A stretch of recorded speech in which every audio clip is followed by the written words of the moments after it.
what's your story? What's my story? Okay. I started off with a degree of business and then I moved on to Master in Business. To be honest with you, I didn't expect myself to be in a coffee line. If you asked me 10 years ago, would I open a cafe? I said, why? I don't know how I end up here, to be honest with you. That's why I feel like, you really have to go through many doors to find out which doors you like. So when I was in the UK, for my degree. I also don't know about coffee. I thought Starbucks was not bad, but pricey, but not bad. So when I came back and I was doing my masters, I was working in a cafe and I started to enjoy working with people. Not so much of my colleagues, but more to meeting people, say hi, how are you, enjoy a nice cup of coffee and how's your day and everything like that. I find joy. So when I finished my masters, I worked for a white collar job. It's not what I want. So yeah, I got a cliche, that's not what I want to chase my dreams and think. Yes, I was that guy. Still am, but a bit more bullets lah. So after finishing my masters, I worked again in a cafe and I was washing plates. I was not allowed to make coffee for 3 months. But the funny thing, I don't feel bad. I don't feel tired doing it because I love talking to people. Sometimes you have to clean the floor, I understand. So I don't feel like useless. Even though I got a master's degree, I don't feel useless. I just enjoy my time and that. The pay is miserable, I have to say, $7 per hour.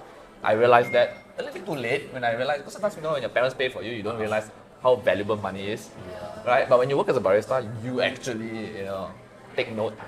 After working for the cafe for 6 to 7 months, I decided to open up my cafe. And that was naive, super naive. We all are young, we always want to have something of our own name, right? But we just jump the gun. So easy me what? Pour coffee, make latte art, $8, easy lah, sell everybody like $11, cakes $13. How hard could that be? Okay, I want one. So I just told my dad, I want one cafe. I need to go fly a kite lah, definitely. So after persuading him for 1 year or 2 years, but I'm still working in the cafe line. I was just jumping cafes to cafes, trying my best to open one. Then I just told my dad, I think I want this lot. Can I open it? Then I just paid the deposit. My father said, are you crazy? If you don't know anything, you just pay for the deposit. And then I said, well, I already paid the deposit, unless you want me to burn 3,000 ringgit because of the deposit. So we have to do something. And then that's where Greens came out. So what is your love story between you and coffee making? Of course, I do love coffee. But you have to understand one thing. Love coffee is one thing. Making money is another thing. Am I right? So if you purely love coffee, you can't make money. It's a difference. It's one end to another end. You cannot choose to be both at the same time. So if you go to the other side, making money, so you just know enough coffee to make money. Right? You don't even have to go through the whole process of making money. So for me, I'm more towards the making money using coffee. So coffee is just an art to me, like a color to my painting. I think we have to understand what do you really, really love. So for me, the truth, I don't really like coffee, man. I like using coffee to make money. So the thrill comes from making money. With more money, you can learn more, you can work, you can see more things, and that excites me even more. So if you're talking about true love for coffee, I don't. And it's a black hole, let me tell you that. It's a black hole because the more you are passionate into something, so you dig deep, really deep in. But then the question you have to ask yourself, you are happy, yes, I know. But are you making money? Yeah. And you spend more money buying the most sophisticated machine and everything like that, but you don't even know how to make money. Then in the end of the day, you got all the most expensive machine at home, but you're losing money. Yeah. You get what I mean? And then who are you really helping?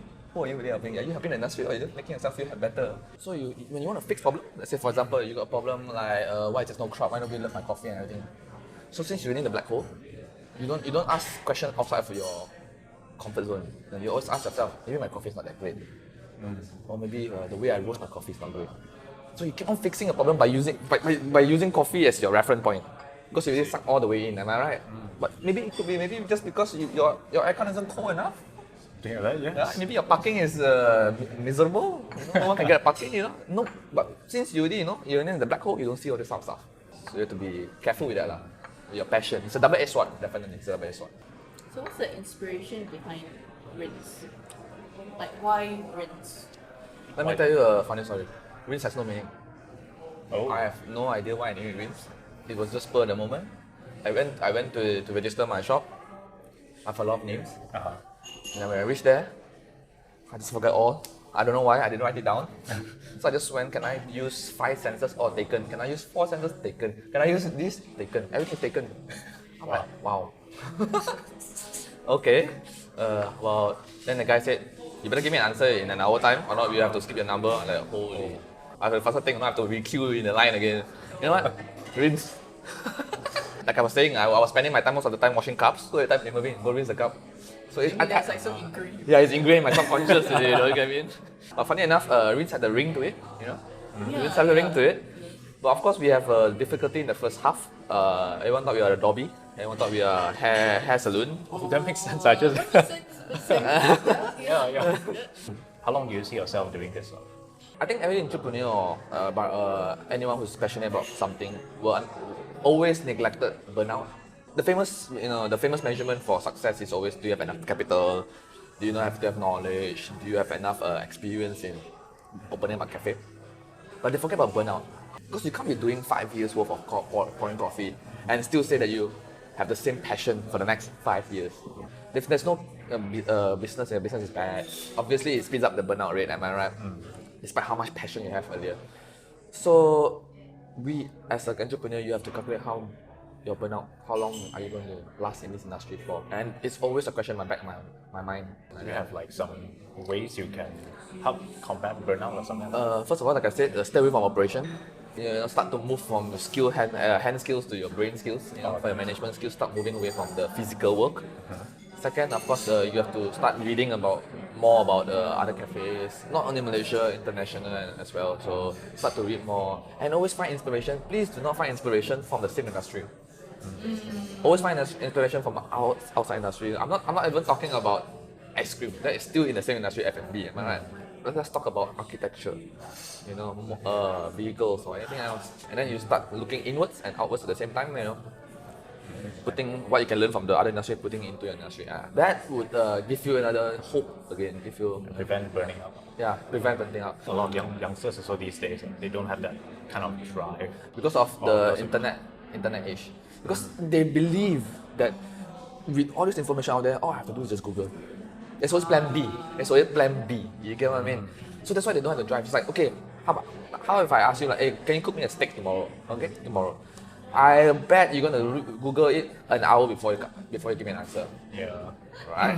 But before Google, you have to try, right? If you don't have Google, you have to actually try how to cook a steak. But thanks to Google now, it's like, don't worry lah. I'll just Google an hour and I'll give it a try. People already out there done it. You know what I mean? I'll just copy and paste. Give it to you. So thanks to information, right, we're becoming more lazy because we are relying more on information. Mind that. Yeah, that's the thing. And social media also, of course. And it's an epidemic, man. I'm telling you, it's worse because I've hired a lot of young people, like 17, 18. They're very entitled. They come in every day. They straight away, I make coffee. I already watch YouTubes. How to make coffee and stuff like that. Then I just tell him, so you watch 1 hour, 100 hours of Elon Musk. You must be a rocket scientist, my dear friend. You get what I mean? And when you answer back, right, you are rude. Like they will treat you as rude.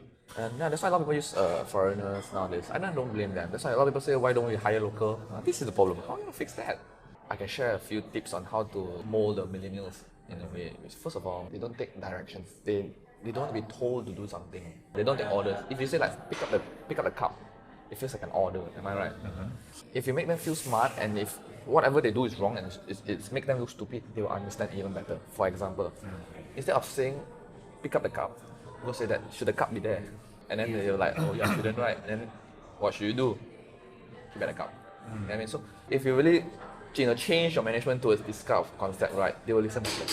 It's no longer like the old days, there's more to an order, like bureaucratic ways where I order you to do this, must you do this.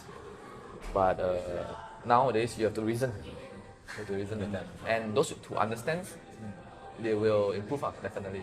This method works a lot, but to some people, yeah. Believe me, there are some people who don't get it still. Like no matter how much you train them, they won't get it. So as a manager or as an owner, you have to understand one thing. There are chickens and there are eagles. Some can fly and some cannot fly. Chicken cannot fly, eagle can fly. But to train them to fly, would you waste your time on a chicken or an eagle? So if there's potential, you go for it. Polish him well, give him the best. But if it's a chicken, let him go. where's the gonna fly? No matter how much you train, you throw them on you throw a chicken on the 9th floor, it's still not gonna fly for you, man. So, for example, when you interview with me and you call, you politely say, "Hi, Mervin, nice to meet you," you really got instant point. You get what I mean? Because if you're well mannered to me and well mannered to your parents, you're well mannered to everybody. You can't choose to be well mannered, am I right? Today I want to preach about that person. You don't do that, correct? You be well mannered to everybody, first, and then, you don't even have to interview with complicated questions like, do you love coffee, or do you, I don't really care about this, like the guy from Starbucks says, hire for character, because talent can be trained. Even if your beans are graduated from Harvard, okay, I'm not going to drink your coffee if your face is so lancy, am I right? Yeah. The rinse is famous for one thing, and one thing only, is service. If you ever think that we serve the best coffee, you will have a wrong idea of my cafe. Of course, good food don't give them very bad food, but everything else can be average. But if your service is great, you go very far. Like some of the cafes that I go to also, exceptional service. And those are big players. Like it's very obvious. Like it's like an equation. Good service equals making money, And it's proven until today. Like those ones that have good service, I see them last forever. Yet somehow a lot of restaurants still don't do it. Yes. Funny enough, right? Want money. Yeah, That's funny enough. But like I said, if you want to become successful, you have to really have principles that ingrained in stone already. You cannot just change as time goes, So for me, it's service, and I recommend everyone out there to just focus on service, and you'll go a long way. One more important thing that I really want everyone to focus on is put your ears to the ground. Every feedback is important, and how fast you change to improve your feedback also very important. Based on an article I read, it says that you actually match the music to the ambience. To heighten the coffee experience, it's more about the ambience. We try our best to make coffee as bare minimum as possible so that it can actually highlight itself. You don't have to explain so much of the coffee. The coffee will tell its story by itself. So what else can you change if you don't want to change the coffee? You can change the ambience. My favorite saying goes that a good cup of coffee is 50% ambience. I can give you the best coffee in the world, but ask you to sit outside my shop, under the hot sun. Would it be nice to you now? Another 30% is your service, your barista skills and whatever not. And then another 20% is the beans, and another 10% is how you execute the coffee. So, ambience. What is ambience? Maybe first of all, comfort. I like the place where the aircon is just cold enough. And second is music. I like music that excites me. Because you want coffee to wake up, we want to heighten the experience. And that's why we always, during lunchtime, we will play very loud music. Oh. Not so loud until like concert, but we play a bit more EDM stuff, we play more fast-paced. Why? Because when you're talking very loud, okay, if the music is soft, you can actually hear the table next door. And next one, and you really hate it. So at least you're challenging the music, you're not challenging the person next to you. You get what I mean? Very important. So this type of thing, very subconscious, more of the things that plays a big impact in comfortability. The plates and everything come as you sit down, you don't have to lift up your hand or anything like that. So all you do is just order it. You get what I mean? You try to remove all those barriers that makes you feel like you have a lot of work to do just to order stuff. Even if you look at the menu also, we simplify it for you, just one piece of paper in it. If you realize that's small thing, it's very important. We simplify it so that your one look, you can look at all the menus. If you really again notice, we do not name our dish differently. A lot of people like to name the dish differently. Yeah, right. Try to be fancy. Yeah. Why? So we just straight to the point. Salted egg rice bowl, salted egg rice bowl lah. So, like I said, if you want to build a successful cafe, you have to really look to the nitty-gritty stuff. What is the one ultimate advice / wisdom to bestow to the youngling? I have one rule of thumb. Want to do something, do 2 legs in. Decide what you want, man. Decide what you want and do the best that you can do about it. Don't just put 1 leg in. It doesn't work out. Let's try something else. So people who put their 2 legs in, right, will solve a lot of problems before the problem arises. Correct. For me, I would always say, if you're not drowning, you won't learn. I love the word fail fast, meaning that you have to fail a lot of times in a very short time so that you can recover. The next time you do another business, fail a lot of times. So within a month, I will try my best to try different things, a lot of different things. I want people to tell me off. You get what I mean? I want people to tell me off. Because if you tell me off once today, I won't get told off a lot of times in the near future, correct or not? So I want feedback. So I want you to even scold me in my face and tell me what's wrong. I crave for people to scold me. I'm not even joking. Please scold me and tell me what is going wrong.